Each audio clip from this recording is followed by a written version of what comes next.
हरे कृष्ण। फाल्गुन मास के कृष्ण पक्ष में आने वाली पावन तिथि है विजया एकादशी। जैसा इसका नाम है वैसा ही इसका प्रभाव है। ये एकादशी साधक को हर प्रकार के विजय प्रदान करती है। और सबसे बड़ी विजय कौन सी है? जन्म और मृत्यु के अनंत चक्र पर विजय। जब जीवात्मा इस नश्वर संसार से मुक्त होकर अपनी शाश्वत आध्यात्मिक धाम को प्राप्त करती है। एकादशी तिथि भगवान श्री हरि को अत्यंत प्रिय है। इस दिन किया गया जप तप दान और भक्ति अनंत गुना फल प्रदान करती है। वर्ष के सभी व्रत एक और एकादशी व्रत एक और। आइए इस विजया एकादशी की महिमा को एक दिव्य पौराणिक कथा के माध्यम से समझते हैं। ये श्री कृष्ण और युधिष्ठिर संवाद है। एक समय धर्मराज युधिष्ठिर ने भगवान श्री कृष्ण से पूछा, हे वासुदेव, फाल्गुन मास के कृष्ण पक्ष में आने वाली एकादशी का नाम क्या है?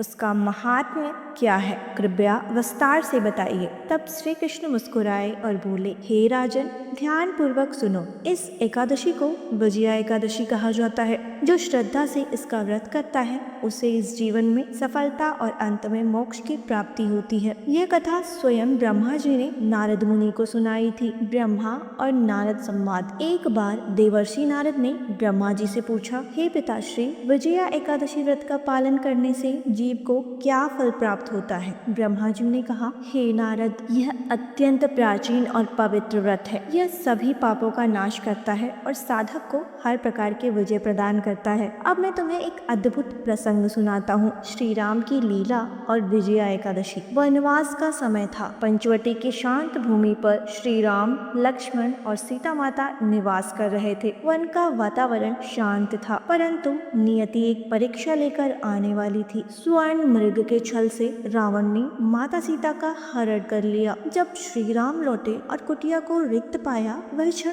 अत्यंत करुण था। श्री राम वन वन भटकते हुए पुकारते, हे सीते, हे प्राण प्रिय। मार्ग में घायल जटायु मिले। उन्होंने अंतिम श्वासों में पूरी घटना बताई। श्री राम ने उन्हें अपने कर कमलों से मोक्ष प्रदान किया। इसके पश्चात सुग्रीव से मित्रता हुई। वानरों और भालुओं की विशाल सेना तैयार हुई। हनुमान जी लंका गए। अशोक वाटिका में सीता माता को प्रभु की अंगूठी दी और उनका संदेश सुनाया। जब श्री राम विशाल सेना के साथ समुद्र तट पर पहुंचे तो सामने अथाह समुद्र था। लहरें प्रचंड, मार्ग असंभव प्रतीत हो रहा था। तब लक्ष्मण जी ने कहा, हे प्रभु, समीप ही बकदालभ्य ऋषि का आश्रम है, उनसे मार्गदर्शन लें। ऋषि बकदालभ्य ने श्री राम को पहचान लिया और कहा, हे पुरुषोत्तम, लोक शिक्षार्थ आप फाल्गुन कृष्ण पक्ष की विजया एकादशी का व्रत कीजिए, आपकी विजय निश्चित होगी। आइए जानते हैं व्रत की विधि। ऋषि ने बताया, दशमी के दिन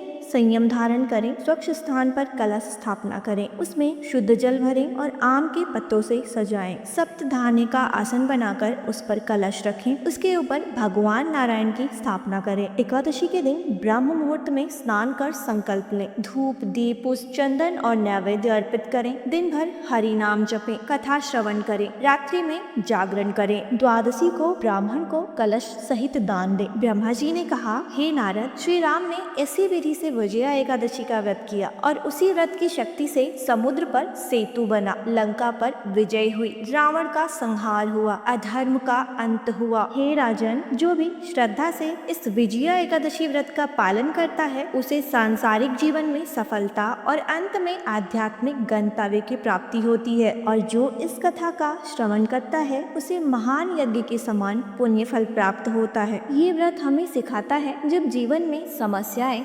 समुद्र समान विशाल हो तब घबराएं नहीं, भक्ति का सेतु बनाएं। अपने भीतर के रावण, काम, क्रोध, लोभ और मोह, इन पर विजय पाने का संकल्प लें। अपने मन, वचन और इंद्रियों को संयमित करते हुए भगवान श्री हरि के चरणों में ध्यान लगाएं और इस विजया एकादशी का श्रद्धा एवं निष्ठा से पालन करें। यदि यह कथा आपको प्रेरित करे तो इसे अवश्य साझा करें, ताकि और भी भक्त इस दिव्य महिमा का लाभ प्राप्त कर सकें। अगर वीडियो पसंद आई हो तो वीडियो को लाइक करें और हमारे चैनल आस्था, श्रद्धा और भक्ति को सब्सक्राइब जरूर करें। मैं मिलती हूँ अगली वीडियो में। हरे कृष्णा।